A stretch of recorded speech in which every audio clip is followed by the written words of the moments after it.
زکوٰۃ کو دو حصوں میں سمجھ لیجئے، ایک اموال ظاہرہ، ایک اموال باطنہ۔ کیونکہ زکوٰۃ میں نے ابھی لفظ استعمال کیا جبرن بھی لی جائے گی۔ اب جبرن کو اگر تمام مال پر عائد کر دیا جائے اس جبر کو، تو بڑی ہی یعنی یوں سمجھیے کہ ناگوار ناخوشگوار قسم کی صورت پیدا ہو جائے گی۔ گویا کہ آپ کو گھروں میں جا کر لوگوں کے ٹرنکوں کی تلاشی لینی پڑے گی کہ تم نے کیا رکھا ہوا ہے، یہاں کتنا زیور ہے، تم تو کہتے ہو کہ اتنا زیور ہے، دیکھتے ہیں تلاشی لیتے ہیں کہیں زیادہ تو نہیں ہے، تم کہتے ہو کہ اتنی رقم ہے، آئیے دیکھتے ہیں تلاشی لیتے ہیں زیادہ تو نہیں ہے۔ تو شریعت میں دو حصے ہو گئے، اموال ظاہرہ، اموال باطنہ۔ اموال ظاہرہ وہ ہیں جو خود عیاں ہے، مثلا کچھ لوگ ہیں جن کا پیشہ ہی ہے، وہ جانور پالتے ہیں اور گلے ہیں ان کے، ظاہر بات ہے کہاں لے جائے گا وہ، یہ 200 بھیڑ بکریاں ہیں یا 40-50 گائیں بھینسیں ہیں جو بھی سامنے ہیں، اتنے اونٹ ہیں، تو یہ اموال ظاہرہ ہے۔ اسی طرح ایک شخص دکان کے اندر مال ڈال کے بیٹھا ہوا ہے، یہ اس کا مال ظاہر ہے کہ اس میں مال کتنا ہے اس وقت، اس میں کوئی گھروں میں جا کر تلاشی کی ضرورت نہیں ہے۔ تو جو مال اس طرح کے ہیں اس کا جبرن لیا جائے گا، اور ریاست کی سطح پر وہی ہے کہ جو جبرن وصول کیا جائے گا۔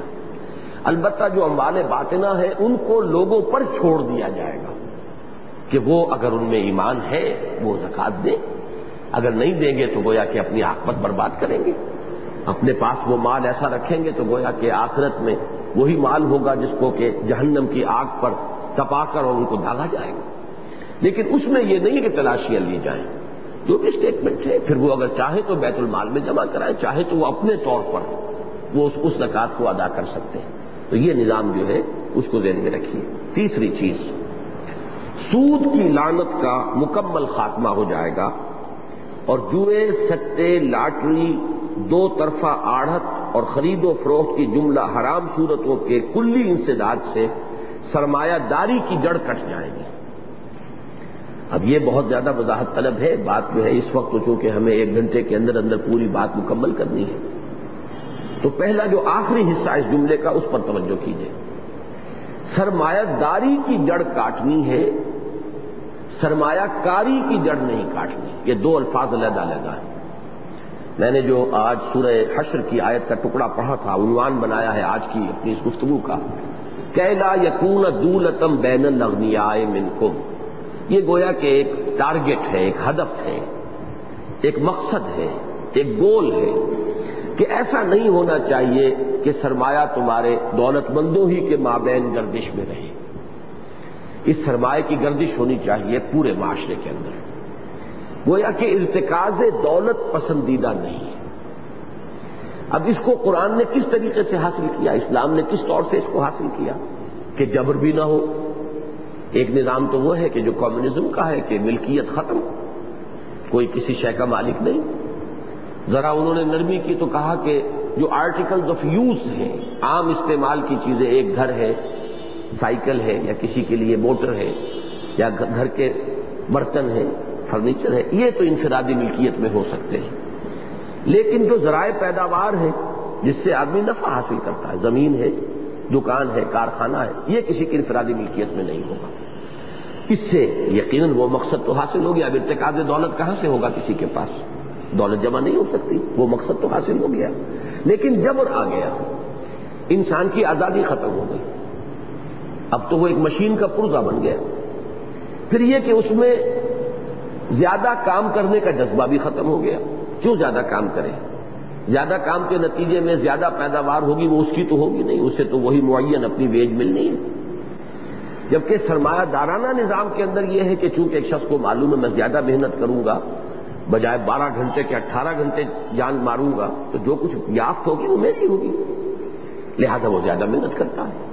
تو ان دو چیزوں کو ذہن میں رکھیے۔ اسلام کا درمیانی نظام یہ ہے کہ وہ ارتکاز دولت کو تو روکنا چاہتا ہے لیکن جبر نہیں کرنا چاہتا، وہ انفرادی ملکیت کو برقرار رکھنا چاہتا ہے، اور انفرادی ملکیت صرف استعمال کی چیزوں کی نہیں بلکہ جو مینز آف پروڈکشن ہے، ذرائع پیداوار کو بھی انفرادی ملکیت میں دینا چاہتا ہے۔ وہ جو جذبہ زیادہ کام کرنے کا ہے اس کو بھی برقرار رکھنا چاہتا ہے۔ تو اب یہ دو مقاصد ہو گئے، ان دو مقاصد کو اسلام نے اس طور سے پورا کیا کہ بعض چیزوں کو حرام کر دیا۔ سب سے بڑی شے جس کو حرام کیا، اور یہ حرام چیزوں میں سر فہرست ہے، جتنی چیزیں حرام ہیں ان میں کوئی شے اتنی حرام نہیں ہے جتنا کہ سود حرام ہے، شراب اتنی حرام نہیں ہے، یہاں تک کہ زنا بھی اتنا حرام نہیں ہے جتنا کہ سود حرام ہے۔ اس لیے کہ واضح حدیث ہے حضور کی، الربا 70 جزءا، سود کے گناہ کے 70 حصے ہیں، ایسرھا، ان میں سب سے ہلکا حصہ اس کے مساوی ہے، ان ينكح الرجل امہ، کہ کوئی شخص اپنی ماں کے ساتھ بدکاری کرے۔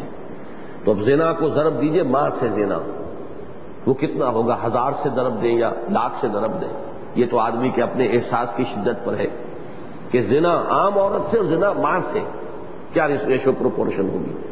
پھر یہ کہ اس کو بھی 70 سے یا 100 سے ضرب دیجیے، اس لیے کہ سب سے ہلکا حصہ اس کے مساوی ہے۔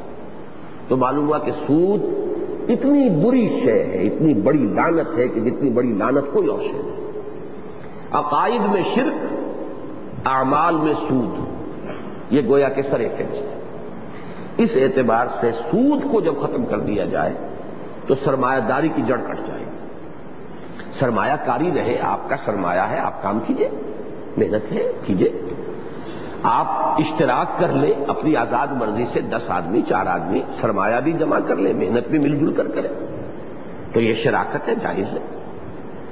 زیادہ سے زیادہ مزاربت کی شکل رکھی گئی کہ فرض کیجئے کسی شخص کے پاس صلاحیت ہے، کام کر سکتا ہے، پیسہ نہیں ہے، آپ کے پاس پیسہ ہے، فاضل ہے، آپ اس کو دے دیجئے۔ تو سب سے پہلے تو اسلام آپ سے یہ کہے گا کہ آپ اس کو دے ہی دیجئے، آپ کا فاضل پیسہ ہے۔ قول العفو کے تحت تو گویا کہ اعلیٰ ترین مقام یہ کہ آپ کے پاس فاضل ہے، آپ دے دیجئے اس کو۔ یہ تو سب سے اونچا مقام ہے، روحانیت کا مقام ہے، ایمان کا اور احسان کا مقام۔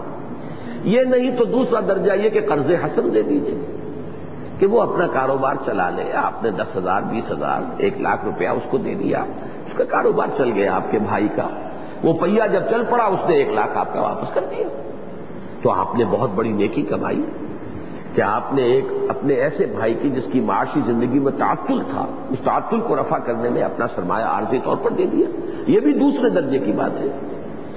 تیسرے درجے پہ پھر یہ ہے کہ آپ اگر بہت ہی لالچی ہیں یا بہت ہی آپ کے اندر کوئی احتیاج والا مسئلہ ہے تو آپ اپنا سرمایہ اس کو دے دیجئے کہ وہ کام کرے، نقصان اگر ہو جائے تو سارا آپ کے سرمایہ پر جائے گا، نفع ہو جائے تو کچھ ایک حصہ معین کر لیا جائے، وہ نفع بھی آپ دے دیجیے، بس اس سے نیچے اترنے کی اجازت نہیں ہے کہ آپ یہ کہیں کہ صاحب میں تو دوں گا، مجھے اس سے غرض نہیں، آپ کو نفع ہو یا نقصان، اور اتنی معین شرح پر آپ کو مجھے تو بہرحال دینا ہی ہے۔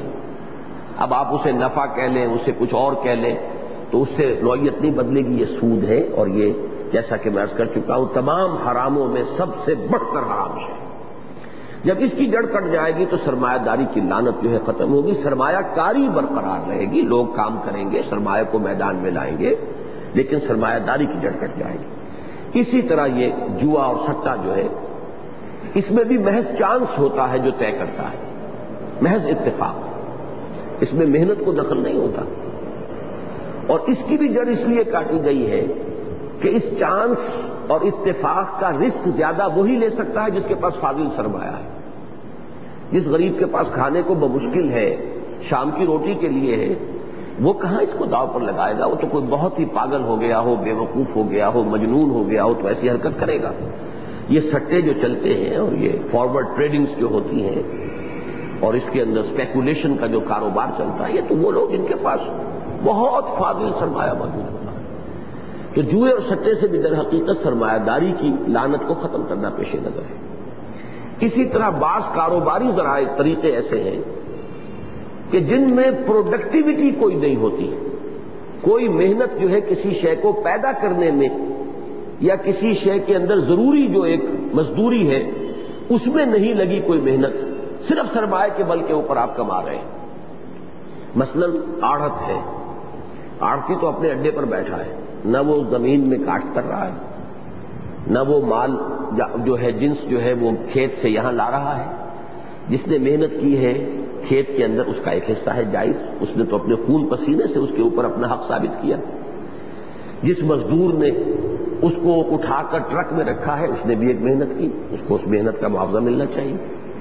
وہ ٹرک جو اسے لے کر آ رہا ہے شہر تک، منڈی تک، اس اس نے بھی محنت کی ہے، اس کو بھی معاوضہ ملنا چاہیے۔ لیکن یہ آڑتی صاحب کس